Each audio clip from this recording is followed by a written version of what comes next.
တေချာမဖယားဤကိုပိုင်ကိုဆိုင်ဖယားမူပိုင်တရားတွေလားလောကအမှန်တရားတွေအဲ့တော့ဒီတရားတွေဟာဖယားမပွင့်လဲရှိတယ်ဖယားပွင့်လဲရှိဖယားမပွင့်တော့မသိဘူးဒါလေးပဲကွာအမှန်တရားဟာငကိုရှိနေတာဒီလောကအမှန်တရားကိုဘယ်သူကဖန်တီးလို့ရလဲဖယားဖန်တီးထားတာလားမဟုတ်ဘူးဖယားရှင်ကိုယ်တိုင်ကောင်ကဖယားဖြစ်ပြီလို့ပြောတာဟာငါအမှန်ကိုသိပြီတဲ့သိလို့သူပါဖြစ်သွားလို့ဘုရားဖြစ်သွားပြီဒီလိုပြောတာ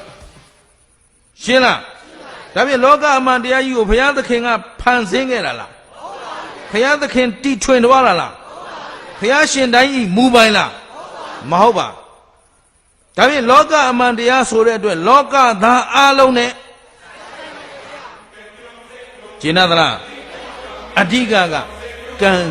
ဤအကျိုးပေါ်ယုံကြည်မှု